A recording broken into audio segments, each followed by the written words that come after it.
Fondo. 1, 2, 3.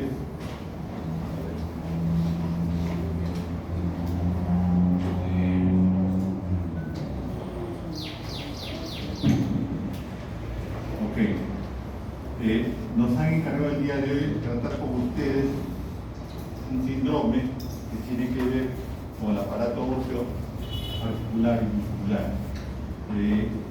Lógicamente, el examen físico, para razones de la parte didáctica, se ha sistematizado y ustedes verán que el examen general está justamente, ¿no? Tienen ustedes la parte de las funciones vitales, después viene la apreciación general, ¿no? Orientación, tiempo, espacio, persona, grado de colaboración, después viene el examen general. El examen general viene la piel, viene el tejido ocular subcutáneo, y viene el sistema linfático, viene el sistema piloso y entre ellos el sistema osteoarticular. Entonces, nosotros hacemos el estudio del sistema osteoarticular en tal forma que nos pueda manejar y memorizar las técnicas básicas de poder examinar a un paciente dentro del contexto de su propia enfermedad. Entonces, veamos algunos elementos desde el punto de vista de la historia clínica. Tengo un paciente que tiene problemas articulares, tengo un paciente que tiene limitación funcional de alguna articulación. Limitación funcional quiere decir que no moviliza sus articulaciones en forma correcta. Entonces a eso le llamamos limitación funcional. Y por lo tanto, ¿qué vamos a recordar? ¿Qué vamos a recordar? ¿No? Primeramente, terminología. El vocabulario médico que ustedes están recibiendo en estas semanas, en la práctica y en la teoría, les da nuevas palabras, nuevas frases que tienen que interpretar, que ya por sí solo tienen una denominación o tienen una definición. Muy bien. Ejemplo, artralgia. El algia es dolor. Y si es arte, quiere decir que hay dolor en las articulaciones. ¿Los músculos duelen? Sí. ¿Las articulaciones duelen? Sí. El hueso propiamente dicho no duele. El hueso como hueso no duele, salvo la parte que está envolviendo al hueso, que es el periósteo. El periósteo sí puede doler. Entonces, lo que más duele es las articulaciones y a eso le llamamos artralgia. Después tienen ustedes artritis y artropatía. En ello estamos objetivizando alguna anomalía en el movimiento de una articulación. Después tenemos la condropatía, que está en relación al cartílago que envuelve, protege a la articulación. Entonces tenemos el nombre de condropatía, condro, revestimiento de la articulación. Después tenemos molestias articulares, y de acuerdo a las molestias articulares que comprometan un número de articulaciones, tendremos, si solamente compromete una articulación, es mono, sería una monoartropatía. Si compromete dos articulaciones, oligo, ¿no? Oligoartritis o oligoartropatía, dos nada más. Pero si son más de dos articulaciones comprometidas en la molestia que tiene el paciente, entonces ponen una poliartropatía, poliartritis, lo que ustedes gusten, pero más de dos articulaciones. Después tenemos en las articulaciones y en el hueso una sinovia, una valoración de un recubrimiento que permite lubricar las articulaciones, la sinovia, ¿no? Y la sinovia nos puede dar un proceso inflamatorio. Ahí viene itis, todo lo que es un proceso inflamatorio es itis, en este caso una senovitis. Para ustedes es fácil deglutir, conocer esto porque ya han hecho anatomía, han hecho fisiología, también creo que han hecho fisiopatología, ¿no? Ya está. Después de ustedes ya viene una nueva programación en la que fisiopatología va junto con semiología, con el concurso, y creo que es más conveniente todavía. Pero ya ustedes lo hicieron, entonces tienen el conocimiento que solamente yo estoy haciendo unir términos para que ustedes recuerden. Entonces, también tenemos un hecho de dactitis cuando hay problema del tejido circundante más la sinovia. Un término que ustedes van a tener siempre a la mano. Seguimos con la segunda parte, ¿no? La capsulitis, itis, inflamación de la cápsula articular. Anatomía también tienen que recordar. La tensosinovitis, ¿no? Inflamación de la vaina tendinosa.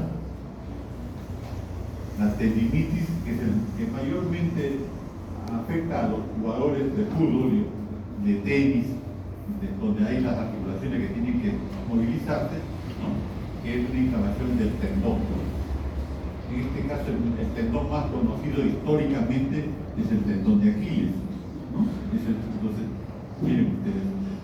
Después tenemos estrictamente el músculo. El músculo disminuye su función por diferentes causas, por hipotrofia, por hipertrofia o por traumatismo. Entonces usted tiene una miopatía.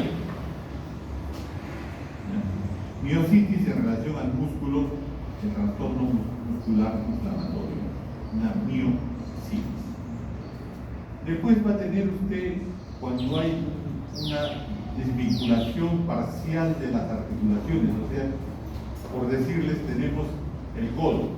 En el codo tenemos hacia arriba el húmero, hacia abajo tenemos para el lado del pulgar, que tenemos el radio, ¿no es cierto? Y para el lado del meñique está el cúbito. Entonces, los dos huesos, el cúbito y el radio, se unen a la articulación humeral y forman el famoso codo, ¿no? Y tenemos un codo, ¿pues bien? Entonces, este codo, por traumatismo, puede perder la funcionalidad porque se desalinea, pierde la alineación de la funcionalidad y a eso le llamamos una subluxación. Pero si la desanalización es total, desaparece la función de la articulación y cada hueso toma distinta posición, entonces le llamamos luxación. ¿Ya? Luxación. Entonces van aprendiendo los términos, por favor, porque a la hora que yo presento algún problema para el examen, no voy a hablar de que se ha perdido la función de la articulación, no voy a hablar si fue una subluxación o una luxación.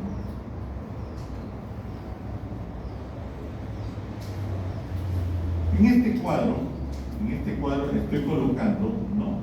De acuerdo a la anamnesis, recuerden la anamnesis, filiación, edad, sexo, raza, en filiación, estoy hablando de lo que es filiación, en razón de la articulación, en relación a las funciones de la articulación del sistema óseo articular, hay elementos que nos pueden orientar a posibles patologías sindrómicas, la edad, el sexo, la raza. Entonces tenemos, ¿no? Por ahí, si me permite, ahí está, ¿no? Tenemos por decirles, ¿no? Que de acuerdo al rango de edad, ustedes que están en un poquito menos que 20 años, están más expuestos a la artritis crónica juvenil y a la artritis gonocócica. La artritis reumatoidea que da edades muy tempranas se le dice juvenil o enfermedad de Steel. Entonces vienen menores de 20 años. Este cuadrito les va a servir, siempre ténganlo a la mano. Después tienen ustedes, entre los 20 y 40 años, ¿no?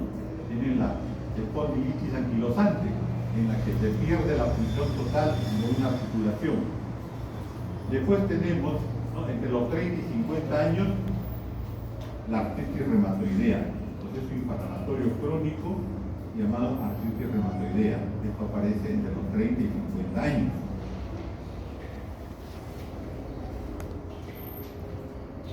Después tenemos enfermedades crónicas que no solamente comprometen la articulación, sino otros tegumentos, como es la gota, el acumulamiento de ácido úrico en las articulaciones y en otros tejidos, la gota. Después tenemos la osteoartrosis y la osteoporosis. Osteoartrosis y osteoporosis. Esto afecta mayormente a las personas por encima de los 50 años. Ahora vamos a ver por sexo. por sexo, en forma igual la fiebre reumática. Ya van a saber después, o ya han dicho cuando lo que han hecho fiebre reumática a partir de procesos infecciosos a nivel de, por decir, de la garganta, que el componente hemolítico del grupo 20 puede dar en forma distante procesos inflamatorios a las articulaciones, y esto se llama fiebre reumática. En ambos sexos, igual afecta. El lupus eritematoso sistémico, un problema de enfermedad del tejido tegumentario, afecta más a la mujer que el varón.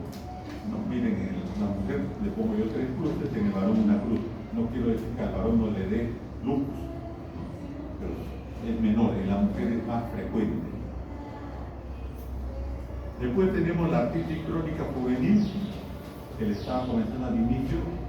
En ambos sexos la incidencia es igual. Después tenemos la artritis gonocócica, que está en relación a la enfermedad de transmisión sexual del gonococo. Lógicamente es más expuesto que el varón, artritis gonocócica. Después tenemos el síndrome Rentier, también es más frecuente en el varón, incluye un problema de conjuntivitis. La artritis reumatoidea de 30 a 50 años, esto es más frecuente en la mujer. También es más frecuente en la mujer, ¿no? La enfermedad mixta del tejido conectivo, más frecuente en la mujer que en el varón. La esclerodermia, una enfermedad reumática que afecta a los tegumentos, los músculos fundamentalmente, más frecuente en la mujer. Miren, 3 a 1 en la mujer más frecuentemente. La espondiloartritis anquilosante, esto es más frecuente en el varón, en el hombre. La gota, del cual hablábamos, la gota, una enfermedad de acumulamiento del ácido úrico, es más frecuente en el hombre que en la mujer. La osteoartritis, ¿no? Y la osteoporosis, ¿no? Es más frecuente en la mujer que en el varón. Este cuadrito, tómele una foto mentalmente y les va a servir medicina 1, medicina 2 y ahora semiología. Con esto saben todo. Pues bien, ya. Si hablamos por raza, ya le hemos dicho a los alumnos que en el Perú la raza que tenemos es una raza en la cual tenemos más blanquitos o más oscuritos, pero somos mestizos. Entonces tenemos algunas razas que tienen predisposición a enfermedades osteoarticulares. Ahí tienen todo. Muy bien. Por la ocupación, hay enfermedades que aparecen justamente en pacientes que tienen posiciones prolongadas en sus actividades. Yo pongo a los odontólogos, al dentista, que tiene una posición semiflexionada, ahora ya se sientan para ver los dientes, pero trabajan pues más de 8 horas diarias, de lunes a domingo, jóvenes no lo sienten, pero va avanzando la edad y llegan a los 40, 50 años y aparecen las enfermedades osteoarticulares debido a las ocupaciones. Y así hay ocupaciones que pueden predisponer a que yo tenga una enfermedad osteoarticular. Y ahí las tienen, ¿no? Enfermedades que están en relación justamente al hecho de tener actividades en las que predominantemente utilizo mis articulaciones. ¿No? Los lavanderos, que ya tampoco no hay, la lavandería que lavan a mano, ¿no? La agricultura, los sastres que también ya han disminuido, ¿no? Así como enfermedades que están en relación al ambiente, la neumoconiosis, ¿no? Y la artritis. Entonces, las articulaciones también pueden enfermar por ocupaciones. Hay ocupaciones en las que yo puedo tener predisposición a enfermar de las articulaciones. Estamos en anamnesis. En los antecedentes siempre preguntar, ya saben ustedes, por el dolor, ¿no? El tipo de dolor que haya presentado en algún momento, si es único, si es algunas diferentes partes articulares, si es agudo o es crónico. Tenemos que hablar de fisiología, tipo de parto. También el parto, el nacimiento puede incidir en que yo tenga problemas articulares, ¿no? Enfermedades crónicas que pudieran ser parte de su enfermedad, problemas articulares. Ginecológicos, importante valorar antecedentes de enfermedad como son los abortos. El nacimiento del parto no es enfermedad, no lo pongo. Y cuando tengo pacientes con problemas osteoarticulares, no olvidar de preguntar por familiares que tengan problemas inmunológicos, enfermedades autoinmunes.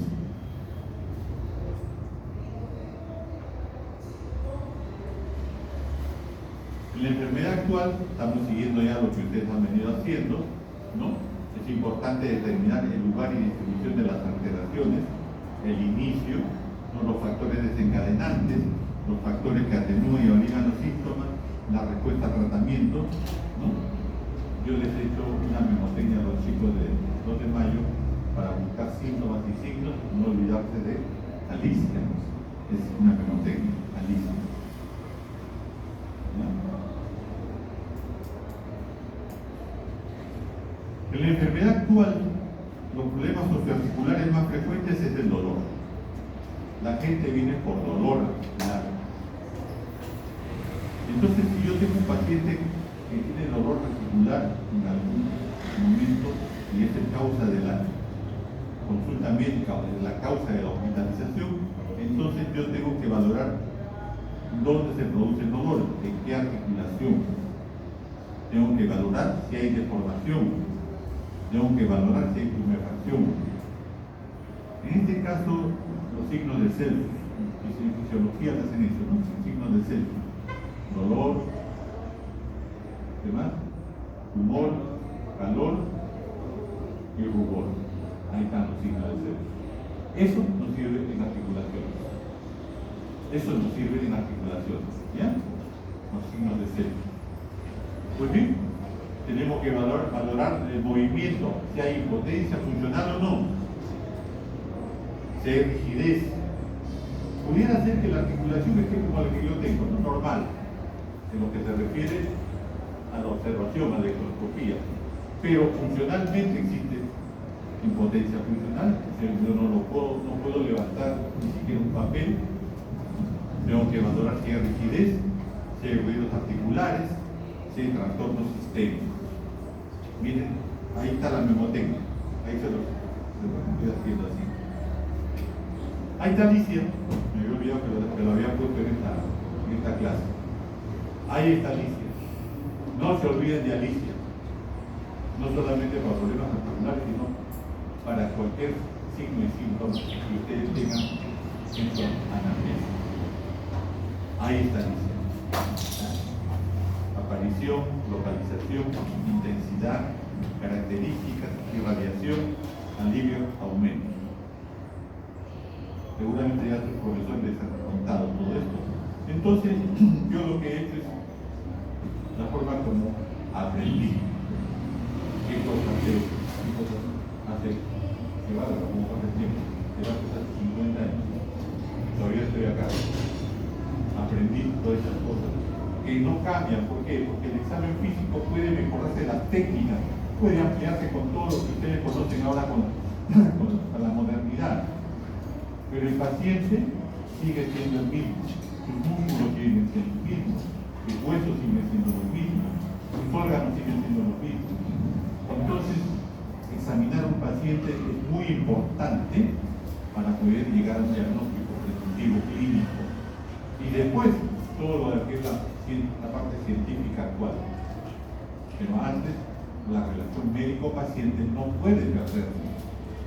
No podemos ser inmunes a ello. Y es bien triste ver que uno va al médico, el médico ni lo mira y habla, porque ahora está con la computadora y tiene que apuntar todo lo que le conversa el paciente, ¿no? Y ya ni lo mira al paciente. No hay esa relación directa, sobre todo en la parte ambulatoria. En la hospitalización todavía hay. Pero muchas veces viene el interno, el residente o el alumno, le presenta el caso y el paciente está ahí y nadie conversa con él. No sabe exactamente cómo está el problema. Entonces, la idea es esa, que la semiología, el aporte que da el conversar con nuestro paciente, examinar a nuestro paciente, no se puede dejar de lado en ningún momento. Entonces, de esa Alicia, ahí sale ustedes las preguntas valederas que deben hacer al mismo. ¿Es aguda o crónica? ¿Es sistémica o localizada? ¿Es articular o no articular? Si es articular, ¿es mono, oligo o poli, lo que les hemos visto? ¿Es inflamatoria o no es inflamatoria? Este es el autoexamen mental que yo debo hacer de este paciente que estoy examinando. ¿Sí? ¿Se ve simpático, ¿no es cierto? Aguda, algunas definiciones agudas como la artritis reumatoidea, la traumatismo, las infecciones, la artritis séptica, la artropatía de cristales llamado boca, que les mostré, ¿no? La crónica, más de 3 meses. ¿Qué enfermedades son frecuentes? La artritis reumatoidea, la fibromialgia, las enfermedades degenerativas. No articular podemos hacer 2 tablas. Hay rigidez matinal, desfocado leve, los síntomas constitucionales pueden estar ausentes, hay presencia de dolor incapacitante, con un uso de articulación, hay un movimiento activo, hay simetría entre las articulaciones, es infrecuente, inflamación en los tendones, en la bursa, la enfermedad sistémica no existe. Esto es para una patología no articular.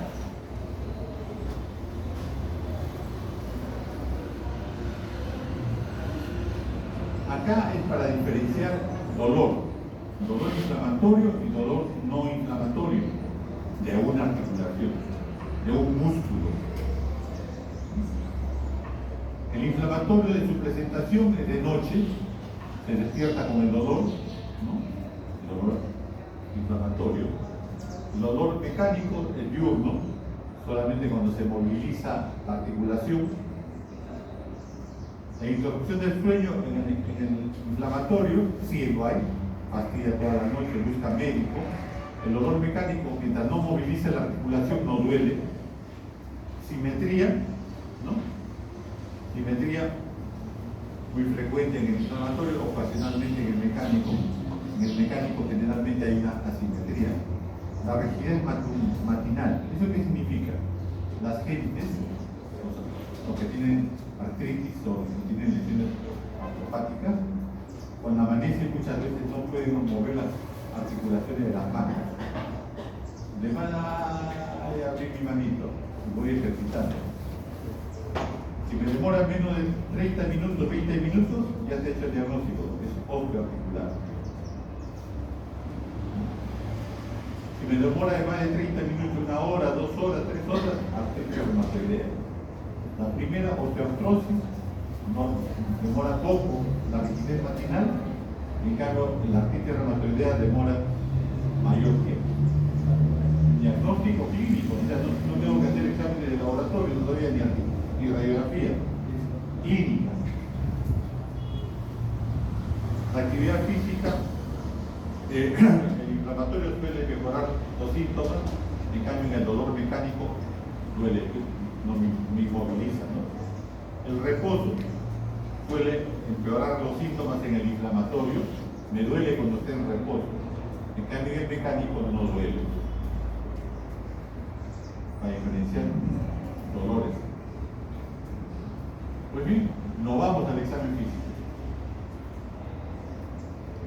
Ya saben que todo paciente tiene derecho a tener una evaluación integral, al menos en la primera consulta. En la primera consulta que nos tenemos a nuestro paciente debemos hacer todo el examen tal como se les ha entregado la parte del esquema de la historia clínica. En lo que se refiere a técnicas exploratorias de examen físico hay muchas, yo les he puesto algunas de ellas, ¿no? Primeramente, ya saben ustedes las 4 formas de examinar el cuerpo humano: inspección, palpación, en este caso en articulación. articulación, hacer un test articular, ¿no? Un test muscular y hacer maniobras específicas. Repito, en el examen físico osteoarticular, la secuencia es la que está colocada ahí, ¿ya? Inspección y palpación. Percusión no, porque duele. Auscultación no, porque esencialmente no voy a buscar sonido, salvo que examine en el movimiento, en la parte dinámica. Pero acá les estoy colocando inspección, palpación, test articular, test muscular y maniobras específicas de acuerdo a la articulación que estoy examinando. En la inspección, también sistematizado, ¿qué voy a valorar? Marcha, postura o bipedestación. El hecho de que yo estoy parado se llama bipedestación. De afuera hacia adentro, igual que han hecho en la parte general, piel, la piel a niveles de todas las articulaciones, de los miembros superiores e inferiores, ver el aumento o no de volumen, deformidad o nódulos o topos, ya saben los topos múricos, atrofia muscular, tengo que palpar, en este caso inspeccionar primeramente si el músculo está disminuido de volumen o no, ver si hay cambios de coloración, ver si hay lesiones cutáneas. Hay algunas enfermedades que no solamente afectan a la parte osteoarticular y muscular, sino que afectan a la piel.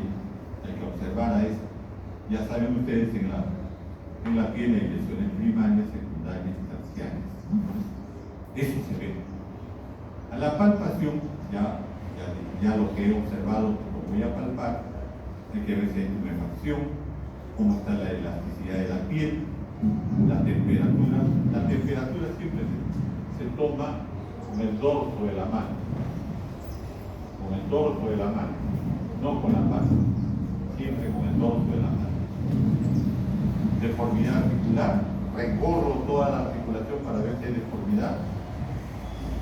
Crepitaciones, sonidos como de frote en las zonas articulares, engrosamiento sinovial, ya hemos visto lo que es sinovia, nódulos subcutáneos, tono muscular.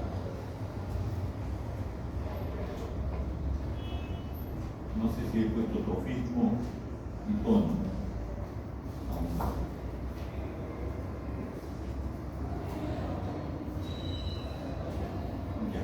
Movilidad articular.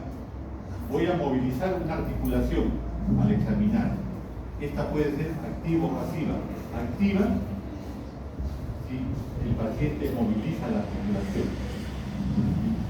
Pasiva si el médico es el que tiene que movilizar la articulación. Muy bien. Pasamos a hacer el examen. El examen puede ser el paciente de pie, sentado o acostado, dependiendo de la necesidad y la articulación que voy a examinar. Ya saben que hemos hablado de dolor, ¿no? Ahí está. Hay que ver el movimiento antero-posterior, sobre todo si es articular, al movimiento anterior, si es periarticular. El examen regional. Yo voy a examinar las articulaciones. Yo sé que existe columna vertebral, sé que existen brazos, antebrazo y mano, sé que existe cadera, sé que existe muslo, sé que existe pierna y sé que existe pie. Ya, esa es anatomía. Muy bien. Voy a dedicarme a examinar el sistema articular. Entonces, ¿cómo voy a examinar? ¿Qué significa eso? La secuencia que voy a seguir en la articulación. La secuencia en la articulación va a ser primero columna vertebral, después cadera, después miembros inferiores, después hombros y después miembros superiores. Miren, esa es la mejor secuencia. De repente encuentran algunos libros que comienzan por la cabeza, el cuello, los brazos, la cabeza. Pero la experiencia a nosotros nos ha enseñado que es la mejor forma de examinar la secuencia, me refiero a la secuencia. Primero la columna vertebral, la cadera, los miembros inferiores, después me voy arriba, hombros y miembros superiores. Esa es la secuencia que les voy a conversar en este momento.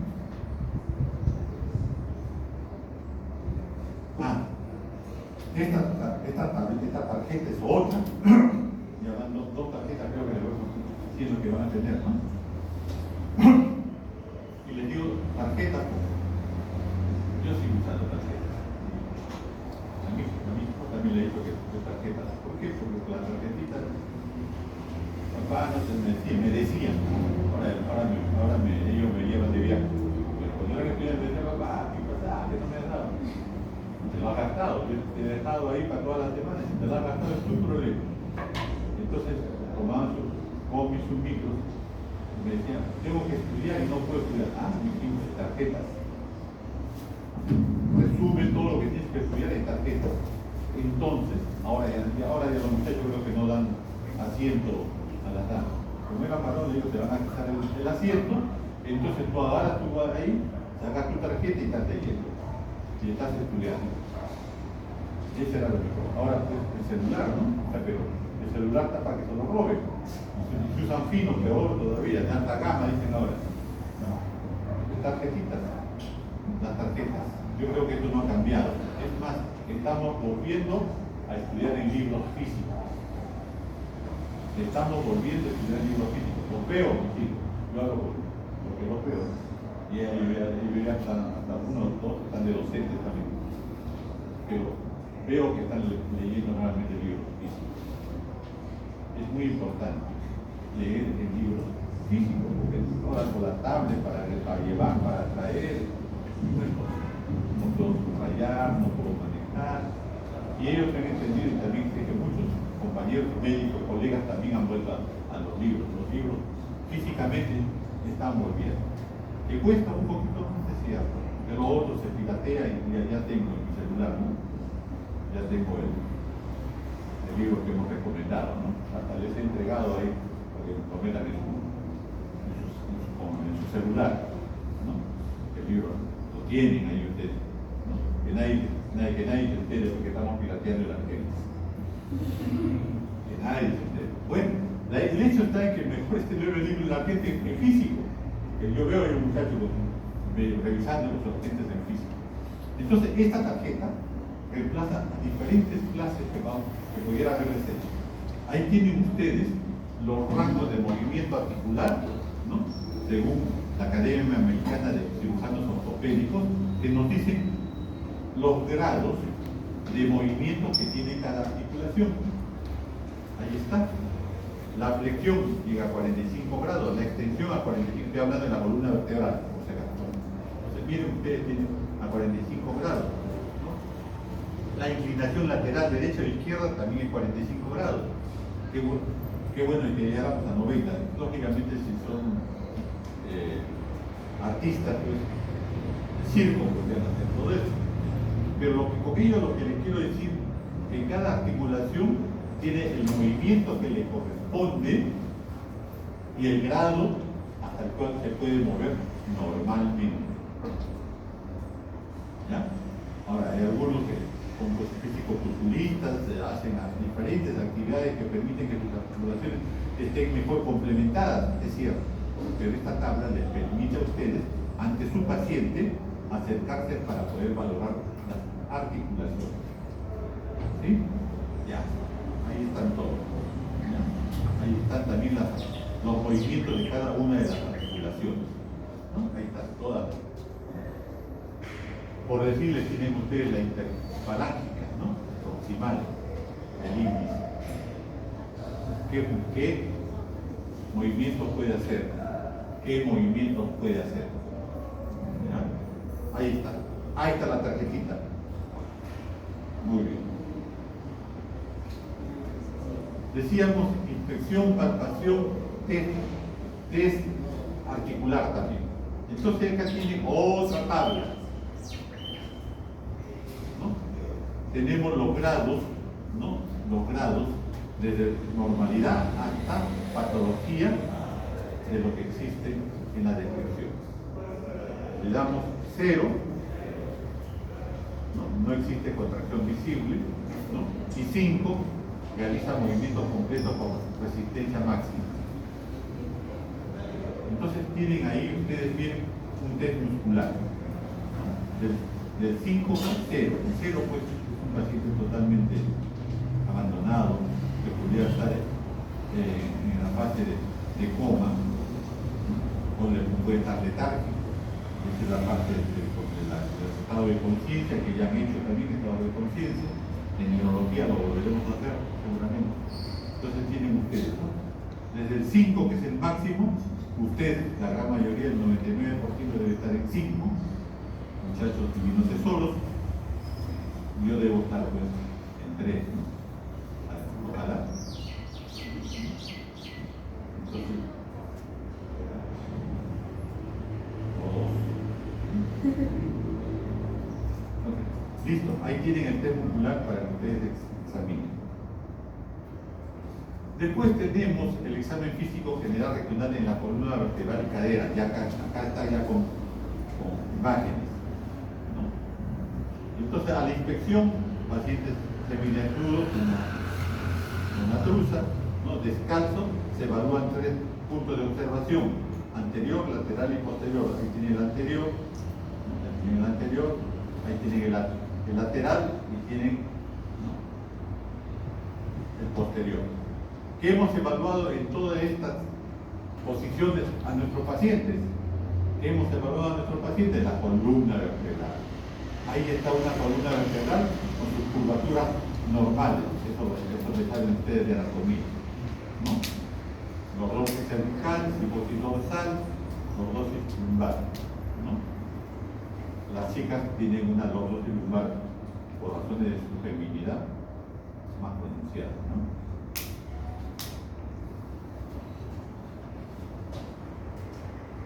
Esa fue estática, ahora es dinámica. Igualmente, en forma dinámica, pedimos al paciente que levante uno de los miembros y quede parado en uno solo, para ver la forma dinámica, si soporta o no el cuerpo, ¿no? En este caso, la articulación final del pie, todo el peso del mismo. Ahí tienen elementos, ¿no?, en lo que se refiere a la parte de posibles elementos de lesiones, L4, L5, que se examina. Esta es parte neurológica, por eso que no entro más, pero ya saben lo que sucede. Tengo un paciente que tiene posible escoliosis. La escoliosis es la desviación de la columna en forma lateral.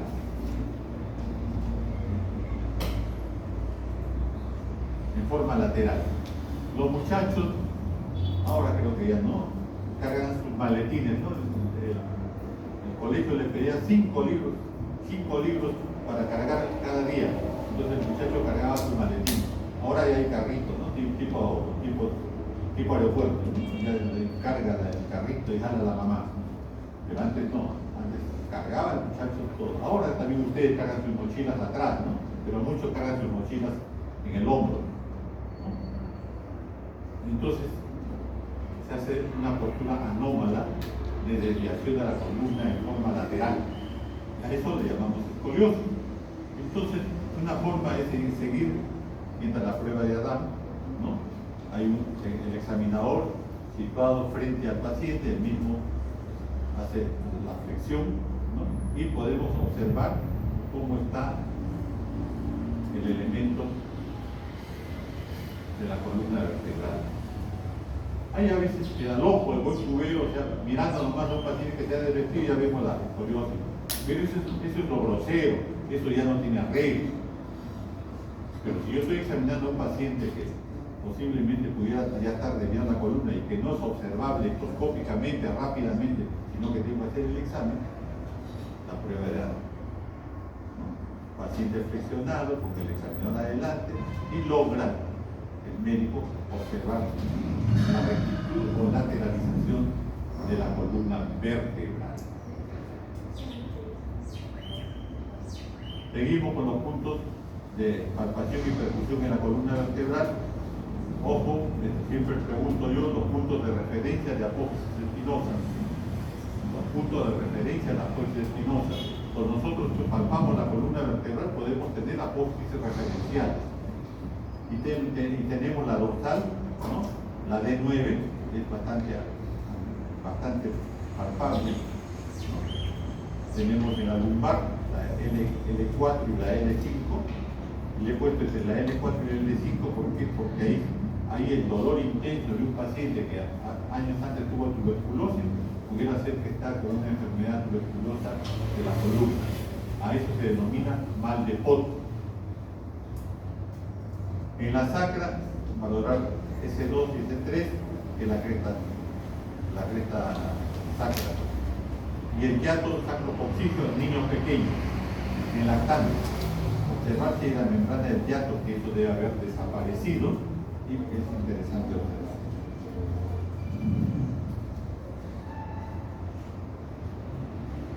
La flexibilidad de la columna. ¿Qué tan flexible es la columna mediante la prueba de shock? Igualmente se coloca, ¿no?, un elemento de la medida de marca de S1 a un punto situado 10 centímetros por encima. Se coloca, se marca y después le hacemos flexionar al paciente. La distancia lumbar aumenta más o menos 5 centímetros entre el punto referencial de la extensión y se reduce 2 o 3 centímetros. Esos son los rangos de normalidad. Por fuera de ello, entonces tenemos que la flexibilidad del paciente está medida menos. La prueba de shock. La seque, este es interesante hacerlo. Paciente con dolor lumbar, en la región lumbar, intenso, que dificulta la funcionalidad de la misma y cuyo dolor se puede ir hacia el miembro inferior. Entonces hay que diferenciar si el problema es a nivel de cresta ilíaca o es a nivel lumbar. La prueba de la seque justamente permite eso, ¿no? Si yo llevo normalmente el paciente el pie a 90 grados, no hay dolor normalmente. Pero si yo hago la seque ya a 45 grados nada más, ya me está doliendo la zona lumbar. La seque positivo, propiamente dicho, no me permite llegar a 90 grados. El dolor se inicia a los 45 grados. Eso me está diciendo que hay un problema a nivel del espacio interarticular vertebral que muerde el elemento nervioso. El Bragar es algo similar, que permite justamente valorar el dolor de la columna lumbar. Entonces, ahí tienen estos dos primeros para hablar de la serie positiva, el problema del dolor lumbar que se debe a una discopatía lumbar que está mordiendo el elemento que sale de los mismos. También existe una serie contralateral en la cual yo levanto el pie, no duele del lado del dolor, no duele el levantamiento, pero si yo levanto el contralateral, sí produce un dolor. Y es una característica que está en relación a un problema de radiculitis. ¿Qué significa radiculitis? Que la mordedura ya no es en la región lumbar, sino al final, la cola de caballo, al final de la médula. ¿Se han visto ahorita la colita? Entonces el problema es a nivel radicular. Es otro tipo de patología. ¿Cómo se detecta? Con exámenes o con maniobras. Acuérdense entonces de la seque de Braga, la seque contralateral. En la cadera hay que valorar esto generalmente en niños pequeños, ver la posibilidad que haya un desnivel, que un miembro inferior sea más corto que el otro. La mamá dice: el doctor, mi hijo camina lateralizado, se cae para el lado derecho, está caminando mal, mi hijo. Entonces, el examen es bien simple para ver que tengan la misma distancia ambos miembros. Y ahí tienen, en la cual se pierde justamente, ¿no?, los surcos del glúteo. Y está más caído. Miren, este está más caído. Este está yo puedo definir algunos elementos de juicio en relación a ello. Seguimos viendo la cadera, la piel, la masa muscular, los ganglios, la movilidad y el dolor, todo eso ya como está en práctica. Podemos manejar la cadera desde el punto de vista osteoarticular, la palpación, acá ya viene la palpación, se palpa, ¿no? El articular anterior, que es el más importante, por debajo, 15 milímetros por debajo del pliegue inguinal, ¿no? Buscar el latido de la arteria femoral y ahí aplastar para ver si hay dolor articular anterior. La articular posterior, algo parecido, pero con el paciente del cúbito lateral, ¿no? Para poder buscar también y bordear el trocánter mayor y ver si hay, produce o no produce dolor. Después hay la articular posterior, igualmente, en la zona isquiática, ¿no? abajo, si produce dolor o no, articular isquiático. El articular interno, igualmente, valorar los pliegues y producir presión para ver si hay dolor. Es el examen osteoarticular. Entonces ustedes tienen que la cadera, para que los glúteos, toda la cadera tengan movilidad, existen músculos. El psoas, el rectilíneo, el glúteo mayor, el glúteo medio y menor, los abductores, el piramidal, el obturador, el interno y el externo, el glúteo medio mayor, ¿no? El menor, disculpen, ¿no? El tejido de la fascia lata, todos estos elementos pueden ser revisados articularmente y con ello podemos valorar la cadera desde el punto de vista de la palpación. Doctor, ¿pero todo eso vamos a hacer? No. Acá el problema es tener el conocimiento que existe y en su momento, de acuerdo al paciente que yo tengo, voy a examinar estos detalles. Esto sí lo he puesto porque le preguntas al alumno, ¿la molestia la tiene en aducción o en abducción? Entonces acá existe la abducción y la aducción. La abducción es cuando yo retiro de la línea media el miembro inferior hacia la parte externa. Esa es abducción. Y la aducción es cuando yo al miembro hago que pase la línea media. Normalmente se debe hacer, lo puede hacer. Entonces ya saben lo que es abducción y lo que es aducción. Flexión, estoy hablando en miembros inferiores. Ahí tienen la flexión, lo que están haciendo acá. La flexión de la pierna sobre el muslo y del muslo sobre la cadera. La rotación externa, ahí tienen ustedes, ¿bien? ¿No? La rotación externa, desde la cadera, la rodilla y todo hasta abajo, la rotación externa. ¿No?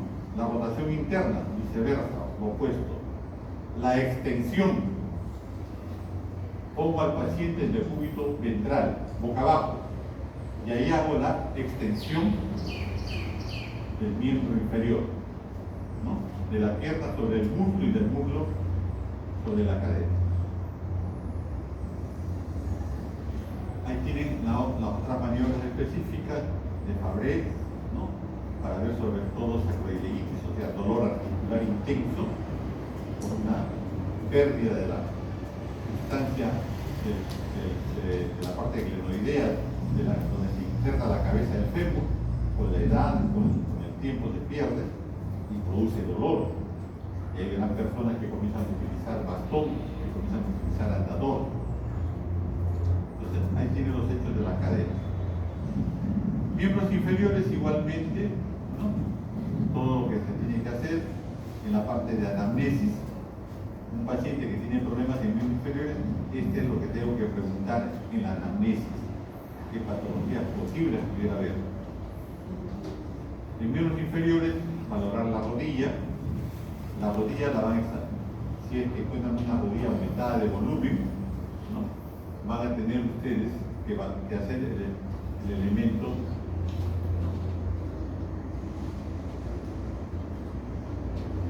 tienen que ver las alineaciones de las piernas. Acá tienen lo que han escuchado muchas veces, el valgo, el varo y el quiste de Baker. El que es trigueñito, el que es oscurito, por razones propias idiosincráticas del varo, los jugadores de fútbol son varo. Puede haber atrofia del músculo cuádriceps. El paciente, miren acá, está disminuido de volumen el cuádriceps y tienen ustedes el otro normal. Acá tienen el otro. Este es para ver la distancia del talón hasta la cadera. Tengo la misma distancia, más o menos 2 centímetros a 4, no se nota, no se cojea. Pero ahí tienen ustedes la medida verdadera y la medida que corresponde de acuerdo al paciente. Solamente le voy a contar la de la verdadera, que viene desde la esquina ilíaca superior, punto, hasta la parte final del cóndilo, ¿no? Izquierdo y derecho deben tener máximo 2 centímetros de diferencia para que usted no cojee. Igualmente la longitud aparente que se puede hacer en paciente. El témpano es un examen que se hace que ustedes tienen pacientes con volumen aumentado de rodilla para buscar si hay líquido intraarticular en la rodilla, el signo del témpano. Ahí se lo dejo. Los miembros superiores, igualmente como los miembros inferiores, también existen. Miren ustedes qué nivel de levantamiento del miembro superior puede hacerse. Y tienen los grados, lógicamente lo ideal que sea 180 grados. ¿Y qué es lo que sucede en cada pérdida? En 30, en 120, ¿no? En 140. Hay pacientes que tienen síndrome del hombro doloroso, que es muy frecuente, sobre todo en pacientes que juegan tenis, que trabajan en la chakra, que hacen actividad con sus miembros, ¿no?, superiores, pueden tener estos problemas. Y por supuesto, existen músculos específicos que pueden tener problemas como el subespinoso, ¿no?, que puede dar lesiones en arco doloroso, intenso en los brazos. El codo también puede tener lesión. Inspección y palpación del codo es muy importante. En él se observa todo lo que ustedes han aprendido de la piel, el volumen, los signos de sepsis que les estoy diciendo. Ahí tienen nódulos pequeños en los codos, nódulos generalmente benignos, y la psoriasis, una enfermedad autoinmune que crea problemas en el cabello, en la piel y por supuesto en las zonas más expuestas de los miembros, como son los codos. La psoriasis. Algunas maniobras, solamente para que las conozcan, pero no lo van a hacer ustedes, esto corresponde a traumatología y ortopedia. Se lo pongo para que sepan que existen maniobras buscando positividad en lesiones. Las manos sí me demoro un poquito y con eso terminamos. Hay lesiones degenerativas en las manos que pueden ser diagnóstico de enfermedad. Miren ustedes, palpamos las manos, ¿no? Hacemos las diferentes posiciones de los dedos que deben ser normales. Ahí están las posiciones que deben tener de aprehensión fundamentalmente, ¿no? Y la valoración de esta función en las manos, en los dedos de las manos. Pero existen signos que están en relación a enfermedades. Vamos a ver. Acá está. Estas manos, miren ustedes, los nódulos de Heberdan, pregunta el examen también. Los nódulos de Heberdan, ¿ya? Los nódulos de Heberdan, los nódulos de Bouchard. Si yo tengo nódulos de Heberdan, nódulos de Heberdan, que son el hinchamiento de la articulación distal de las manos, no todas las dedos, sino de una, que puede ser, aquella está exagerado, ya el diagnóstico es hecho por la abuelita, ¿no? Es el aumento de volumen de la articulación distal de los dedos de la mano. Está en relación a la osteoartrosis. Osteoartrosis, una enfermedad muy frecuente en nuestros padres. Ustedes pueden hacer el diagnóstico, esto ya está exagerado, pero van a ver cosas que sencillamente son más simples, más villositas nada más, ¿ya? Y las de Bouchard ¿no? Que son proximales. Vienen acá las proximales. Esta ya exagerada, ¿no es cierto? Como le digo, te voy a dar el diagnóstico de la abuelita, ¿no? Artritis reumatoidea. Los nódulos de Bouchard están en relación a la artritis reumatoidea. Los nódulos de Heberlein distales a osteoartrosis. Los nódulos de Bouchard proximales a la artritis reumatoidea. Acá tienen otros que todavía están comenzando. Solamente un dedo, hay una inflamación nada más, ¿no? Y ya cuando se hace crónico, cuando ya pasó la etapa mayor, miren cómo se quedan los dedos. Acá también van a tener muy frecuentes formas de nódulos distales para la osteoartrosis. Puede ser que se han chancado el dedo, se ha golpeado, le duele, y ustedes van evaluando. En el tiempo, si es que no hay tratamiento adecuado, entonces llegan a este estado. Estos son los más frecuentes nódulos de diagnóstico en las manos, sobre todo de personas por encima de los 50 años. Mujeres preferentemente. Finalmente, solamente para que recuerden la definición de lo que es síndrome. Síndrome es el conjunto de síntomas relacionados fisiopatológicamente entre sí y que puede corresponder a más de una enfermedad, nosología, etiología, origen. Todas las enfermedades que pueden estar dadas por el síndrome de poliartritis aguda, todas las enfermedades que pueden hacer diagnóstico diferencial por la artritis crónica,